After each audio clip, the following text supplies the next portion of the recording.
In the meantime, a member of the House has been kind enough to join us live. Congressman Dan Kildee, Democrat from Michigan, who voted against this continuing resolution in the House. Congressman, you've lost the tie. We're coming up on midnight. We have a clock in the corner of the screen saying we're just over 12 minutes until this happens. You represent and are from Flint, Michigan. What do you tell the folks back home who may have federal jobs who go on furlough starting tonight at midnight?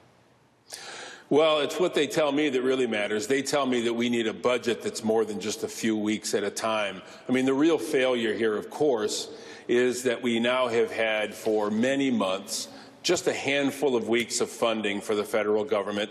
And what's been before us now is just another few weeks of certainty. We need a budget for the full year, and we need one that reflects the interests of the American people.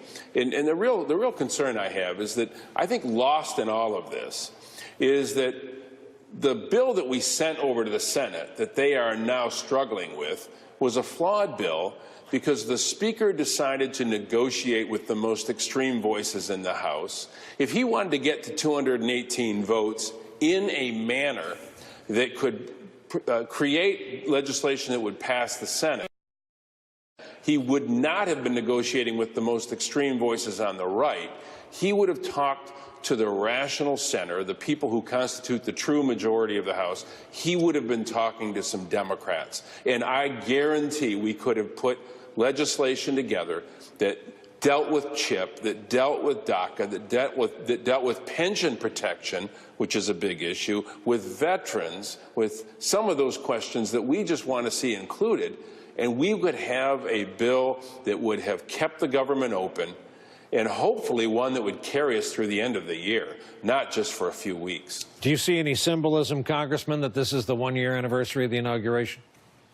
Well, it's somewhat poetic. I mean, the president's failure to lead, I think, is one of the things that has contributed to this. But ironically, in some ways, it's the fact that Republicans in both the House and the Senate continue to take cues from a president who has no consistent message or no real grasp of policy. What I ask my Republican colleagues to do is to just ignore the president for a while. Do the job you were sent here to do. We can send legislation to the president's desk. He'll sign it.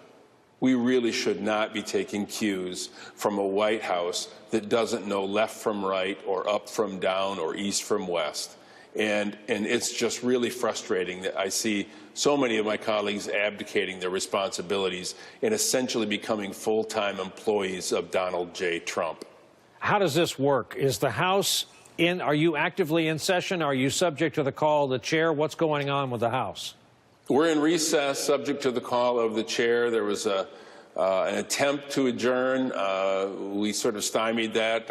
Our whip, Mr. Hoyer, put a motion on the floor that we adjourn, and of course we all voted against it. So we are still in recess at the call of the chair. I'm just a few steps away from the floor of the House. I'm ready to go to work. We ought to take up a reasonable, balanced approach to keeping the government open and not weaponize the budget process and not use these continuing resolutions, for goodness sakes. We ought to have a budget that carries us through the end of the year. Congressman, thank you very much for joining us. Congressman Dan Kildee, Democrat, Flint, Michigan. We appreciate it. Thanks, Brian. I appreciate it. Thank you. Just off the floor of the House.